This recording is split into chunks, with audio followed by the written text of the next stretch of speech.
ও বাবা, good morning. Good morning. কি খাচ্ছ তুমি? দুধ পুলি আর পাটি সাপটা। দুধ পুলি আর টেস্টি হচ্ছে বেটা। হ্যাঁ মা। হ্যাঁ, দুধ পুলি আর পাটি সাপটা দিয়ে পপু বাবা সকালে টিফিনটা করছে। খাও। সবাইকে গুড মর্নিং। এখন আমি আমার ব্লগটা স্টার্ট করলাম।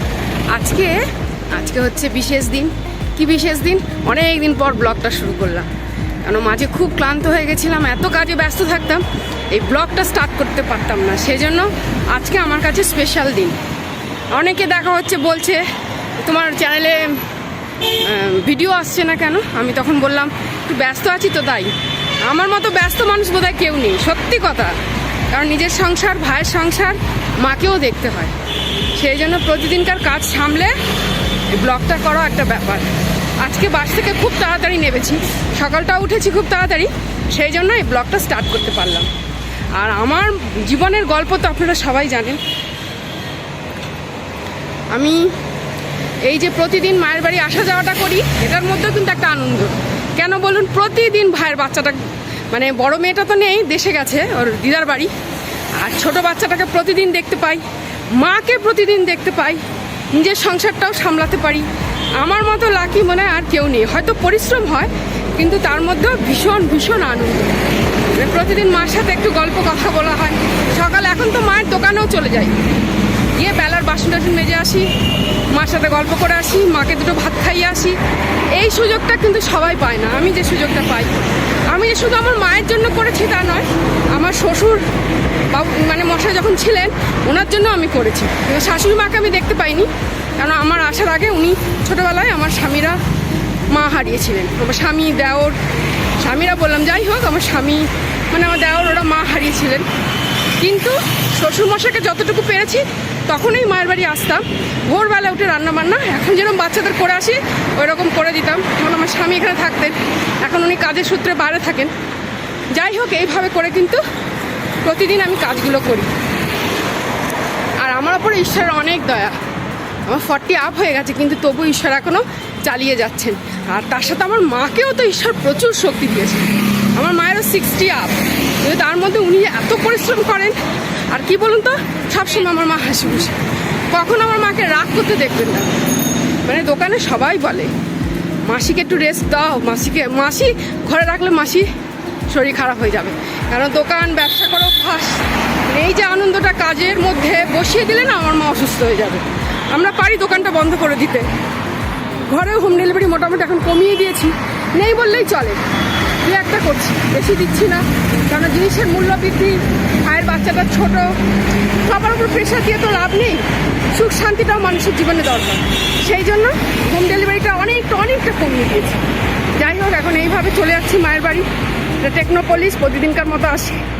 আজকে এই সময়টা পেলাম, আপনাদের সাথে বকে নিলাম।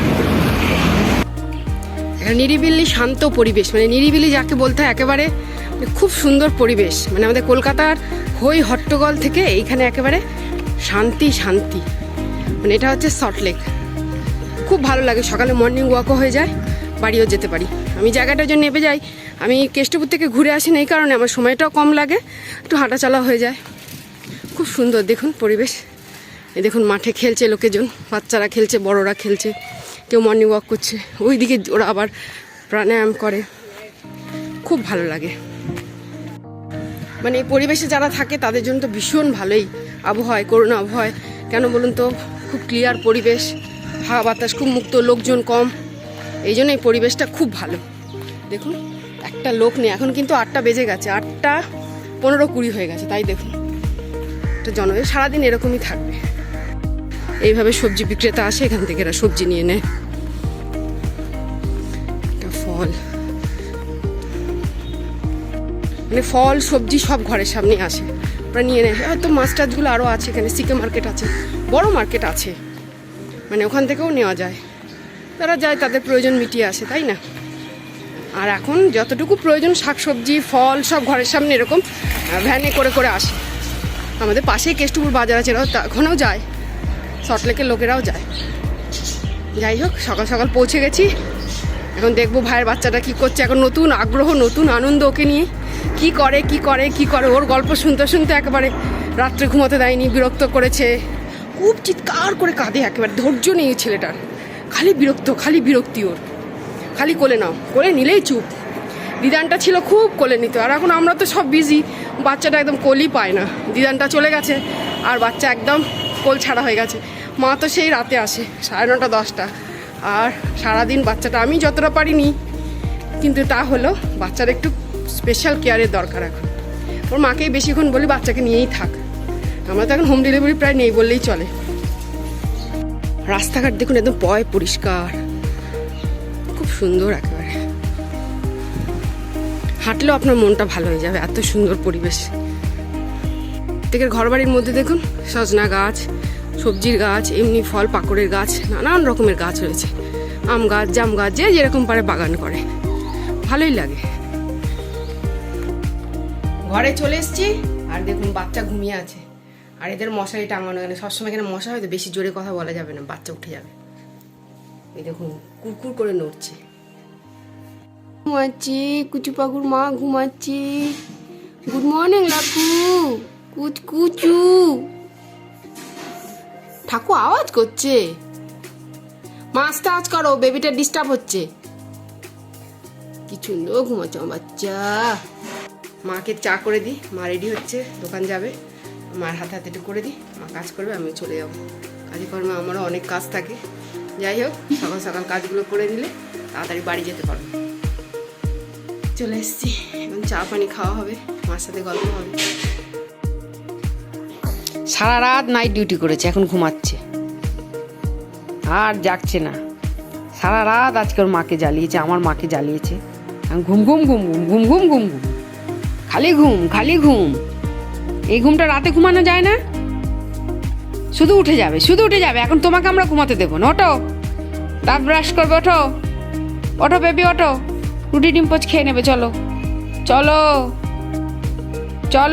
ও তো আর ঘুমানো দরকার নেই, অনেক ঘুমিয়েছো তুমি, সারা রাত বিরক্ত করে, এখন খালি ঘুম। দুষ্টু বাচ্চা, কুচু বাচ্চা, কুচকুচি। গুড মর্নিং, উঠে পড়ো। গুড মর্নিং, সবাইকে গুড মর্নিং বলে দাও। দিদি কই, দিদা বাড়ি গেছে, তুমি যাবে, বলো হ্যাঁ, বলো গুড মর্নিং, সবাইকে গুড মর্নিং বলে দাও। বেবি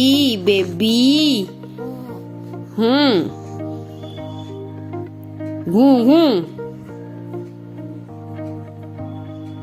কিছু বলো। কি হয়েছে বাচ্চা, কি হলো? ঘুম হয়ে গেছে?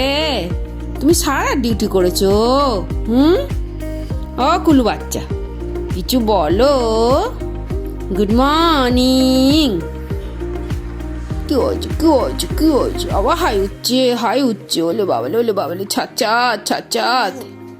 সোনা পুকু, শো। সারাটা রাত জেগেছে, ওর মা এক্ষুনি উঠলো, আমি একটু ওকে নিলাম, ওর মা গেছে মুখ টুক ধোবে, আর ওই মা টিফিন খেয়ে মুখ টুক ধুয়ে নেবে। আর মাকেও সারা রাত ঘুমাতে দেয়নি, মা ওই জন্য সকাল সকাল চলে গেল দোকানে। এর জন্য কোলে নিয়েও ঘুমায় না, মা বলছে সারা রাত কোলে নিয়ে বসেছি, ঘুমাচ্ছে না। আবার কি আরাম প্রিয়, ওকে যেমনি তেমনি করে নিলে হবে না, ওকে বেশ একেবারে গুছিয়ে সুন্দর করে কাঁধে ফেলে নিলে তবে ও খুশি। এরকম কোলে রাখলে হবে না, পায়ে লম্বা করে দিলে হবে না। মানুষের কত এনার্জি থাকে, এত দুষ্টু বাচ্চা হয়েছে। দেখুন এখন চোখ বন্ধ হয়ে যাচ্ছে, এই চোখটা রাত্রে বন্ধ করলে আমার মা আর বউটা ঘুমায়, ভাইয়ের বউটা। এই দুষ্টু বাচ্চা, এখন তোমাকে ঘুমাতে দেওয়া হবে না। অত 10:30 11টা বাজে, এখনো ঘুম হচ্ছে।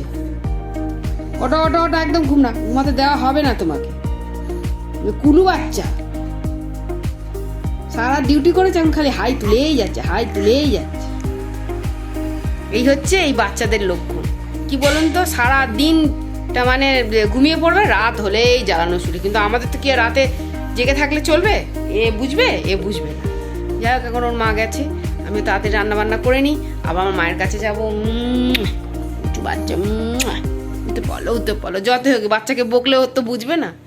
আমি এখন চলে যাই, কাজগুলো করে নিই। রোদ খাচ্ছে, বাচ্চা রোদ খায়, কুলু চুকু রোদু খায়, বাচ্চা রোদু খায়। কি সুন্দর সোনা পাখি। চুকু বাচ্চা কই, রোদু খায়। সোনা। এই যে তুমি ভয় পাচ্ছ, তুমি বুকু চাকু ভয় পাচ্ছ।